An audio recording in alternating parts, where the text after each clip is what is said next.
Sí.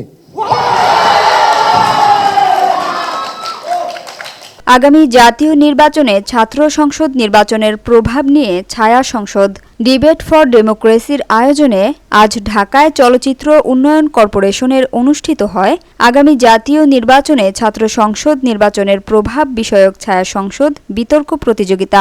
এতে প্রধান অতিথি ছিলেন নাগরিক ঐক্যের সভাপতি ও সাবেক ডাকসু ভিপি মাহমুদুর রহমান মান্না এবং সভাপতিত্ব করেন ডিবেট ফর ডেমোক্রেসির চেয়ারম্যান হাসান আহমেদ চৌধুরী কিরণ। আপনারা কি মনে করেন বাংলাদেশের মানুষ এখনো প্রতীক্ষায়? মানুষকে এখনো যদি শুধুমাত্র মানুষ তাদের ভালো মন্দ বুঝতে শিখে নাই, তাদেরকে ধরে যদি বলানো হয় এই প্রতীকে আপনারা ভোট দেন, তারা কি এই প্রতীকে এসে ভোট দিয়ে দিবে? আপনারা কি 24-এর সময় দেখেন নাই? আপনারা কি দেখেন নাই মানুষ তাদের ভালো মন্দ বুঝতে শিখেছে? মানুষ এটাও বুঝতে শিখেছে তারা চাইলে সরকার যেমন গঠন করতে পারে, তারা চাইলে সরকারকে সরিয়ে ফেলতে পারে। জাকসুতে 2 দিন পরে ভোটের ফলাফল দিয়েছে, এটা কি তারা দেখে নাই মাননীয় স্পিকার? তাহলে কি তারা বলছে যে আসন্ন জাতীয় নির্বাচনে 1 সপ্তাহ বা 2 সপ্তাহ পরে ভোট দিবে? তারা বোধহয় এটাই চাই মাননীয় স্পিকার। মানে স্পিকার আরো একটা জিনিস দেখেন যে তারা বারবার বলার চেষ্টা করেছে জনমতের কথা মিডিয়া। মাহমুদুর রহমান মান্না বলেন, আদর্শহীন রাজনীতি অন্ধ। জনগণের ভালোবাসা অর্জন করতে না পারলে দল ব্যর্থ হয়, আর তখন দেশও ব্যর্থ রাষ্ট্রে পরিণত হয়। আচ্ছা, রাজনীতিটাকে আমরা কিরকম করে ভাবছি? আমি একটা ভালো ক্যাম্পাস চাই, শান্তির ক্যাম্পাস। আমি হলরুম কালচার চাই না, গেস্ট রুম কালচার চাই না। আমি ছাত্রদেরকে নির্বিঘ্নে লেখাপড়া করা যেতে পারে, তারা যে স্কুলে ক্লাসে যেতে পারে, পরীক্ষা দিতে পারে, সেই পরিবেশ চাই। সবগুলো দাবি রাজনৈতিক, আলটিমেট অ্যানালিসিসে।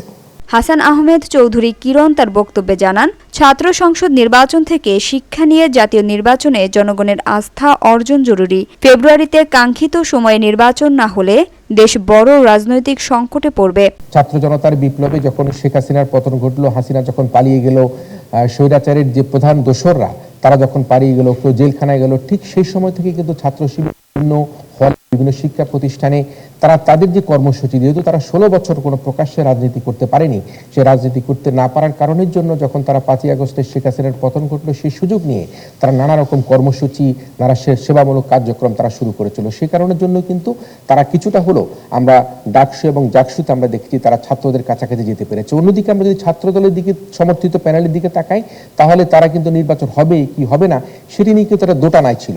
এই দোটানা থাকাকালীন অবস্থার সর্বশেষ মুহূর্তে যখন ছাত্রদল সমর্থিত প্যানেল ঘোষণা করা হলো, তখন তারা তাদের প্রস্তুতির ঘাটতি ছিল, তারা ছাত্রদের কাছে যেতে পারেনি। আবার মনে হয়েছে যে ছাত্র শিবির হয়তোবা তারা তাদের যে বর্তমান ছাত্ররা রয়েছে তাদেরকে দিবে, তাদেরকে সহযোগিতা করবে, তাদেরকে অন্য সময় যখন আমরা দেখেছি যে ছাত্রদল ক্ষমতায় ছিল ডাকসুতে বা ছাত্রলীগ ক্ষমতা ছিল ডাকসুতে, যেভাবে তারা জোর করে মিছিলে নিয়ে যেত, জোর করে তাদেরকে র্যাগিং করতো, সেই ধরনের একটা ভয় ছাত্রদের মধ্যে, শিক্ষার্থীদের মধ্যে কারণে কিন্তু ছাত্র শিবির সমর্থিত প্যানেলগুলো কিন্তু আমরা ডাকসু এবং জাকসুতে তারা বিজয় লাভ করতাম।